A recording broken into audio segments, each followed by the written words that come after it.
Hi friends, നമ്മളെ Primavera tips and tricks video സീരീസിലെ first video ആണ് ഇത്. ഇതിൽ നമ്മൾ ഡിസ്കസ് ചെയ്യാൻ പോകുന്നത് ഡിസോൾവിംഗ് ആക്ടിവിറ്റീസിനെ കുറിച്ചാണ്. അപ്പോൾ എന്താണ് ഡിസോൾവിംഗ് ആക്ടിവിറ്റീസ് എന്ന് നോക്കാം. നമ്മൾ പ്രോജക്റ്റിലെ ഒരു ആക്ടിവിറ്റി റിമൂവ് ചെയ്യണമെങ്കിൽ അതിന്റെ സക്സസറിന്റെയും പ്രിഡിസസറിന്റെയും റിലേഷൻഷിപ്പ് റീറ്റെയിൻ ചെയ്തുകൊണ്ട് ഒരു ആക്ടിവിറ്റിയെ റിമൂവ് ചെയ്യാൻ വേണ്ടി യൂസ് ചെയ്യുന്ന ഓപ്ഷനാണ് ഡിസോൾവിംഗ് ആക്ടിവിറ്റി. നമുക്കൊരു ചെറിയ എക്സാമ്പിൾ വെച്ച് എക്സ്പ്ലെയിൻ ചെയ്യാം. ഇപ്പോൾ ഇവിടെ കാണുന്ന ഈ പ്രോജക്റ്റിൽ 4 ആക്ടിവിറ്റീസ് ആണുള്ളത്. Excavation, compaction, levelling, blind concrete. ഇതിന് ഡ്യൂറേഷൻ കൊടുത്തിട്ടുണ്ട്, 5 days ഈച്ച് വെച്ചിട്ട് ഡ്യൂറേഷൻ കൊടുത്തിട്ടുണ്ട്. അതുപോലെ തന്നെ റിലേഷൻഷിപ്പും എല്ലാം ഫിനിഷ് ടു സ്റ്റാർട്ട് റിലേഷൻഷിപ്പും കൊടുത്തിട്ടുണ്ട്. സപ്പോസ് നമുക്ക് ഈ പ്രോജക്റ്റിലെ തേർഡ് ആക്ടിവിറ്റി ആയ ലെവലിങ്ങിനെ ഡിലീറ്റ് ചെയ്ത് അതിന്റെ പ്രീവിയസ് ആക്ടിവിറ്റി ആയ അതിന്റെ പ്രിഡിസസർ ആയ കോമ്പാക്ഷൻ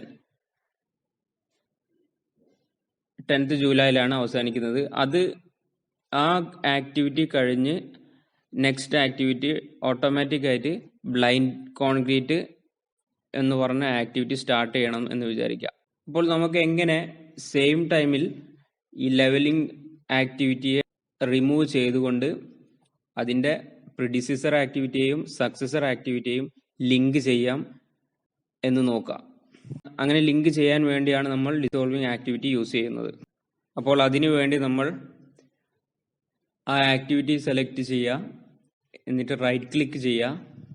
റൈറ്റ് ക്ലിക്ക് ചെയ്താൽ ഇവിടെ ഒരു ഡിസോൾവ് എന്ന് പറഞ്ഞാൽ ഡിലീറ്റിന്റെ താഴെയായിട്ട് ഡിസോൾവ് എന്ന് പറഞ്ഞ ഒരു ആക്ടിവിറ്റി, ഡിസോൾവ് എന്ന ഒരു ഓപ്ഷൻ കാണാം. അത് ക്ലിക്ക് ചെയ്യുക. അപ്പോൾ ഇവിടെ ഒരു ടാബ് വരും, are you sure you want to dissolve the selected activity. Okay, അത് യെസ് കൊടുക്കുക. യെസ് കൊടുത്തിട്ട് ഷെഡ്യൂൾ ചെയ്യണം, എന്നാൽ അതിന്റെ റിസൾട്ട് കറക്റ്റായി വരുള്ളൂ.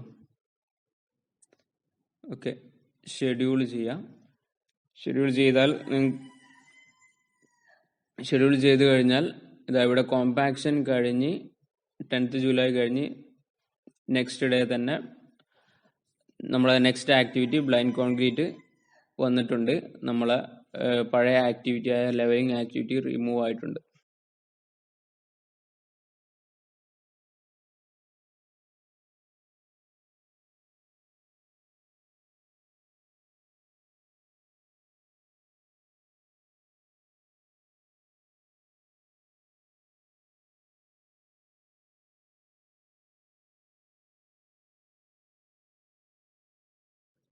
ഇനി നമ്മൾ ഈ തേർഡ് ആക്ടിവിറ്റിയെ ഡയറക്റ്റ് ഡിലീറ്റ് ചെയ്യുകയാണെങ്കിൽ എന്താ സംഭവിക്കുന്നത് എന്നൊന്ന് നോക്കാം. ഇത് ഡിലീറ്റ് ചെയ്യാൻ റൈറ്റ് ക്ലിക്ക്, ആക്ടിവിറ്റി സെലക്ട് ചെയ്യുക, റൈറ്റ് ക്ലിക്ക് ചെയ്യുക, ഡിലീറ്റ് ഓപ്ഷൻ ക്ലിക്ക് ചെയ്യുക, യെസ് കൊടുക്കുക. അപ്പോൾ നമ്മളെ ആ ആക്ടിവിറ്റിയുടെ ലെവലിംഗ് എന്ന ആക്ടിവിറ്റിയുടെ പ്രിഡിസസറും സക്സസറുമായിട്ടുള്ള റിലേഷൻഷിപ്പ് കട്ടായി പോയിട്ടുണ്ട്. ഇനി നമ്മൾ ഷെഡ്യൂൾ ചെയ്ത് നോക്കിയാൽ നമ്മളെ സക്സസറും പ്രിഡിസസറും ഇപ്പോൾ ഒരു ഓപ്പൺ എൻഡ് ആക്ടിവിറ്റി ആയി മാറിയിട്ടുണ്ടാവും. ഓക്കെ, അപ്പോൾ ഈ ഡിസോൾവിംഗ് ആക്ടിവിറ്റി ഓപ്ഷൻ മനസ്സിലായിട്ടുണ്ടാവുമെന്ന് വിചാരിക്കുന്നു.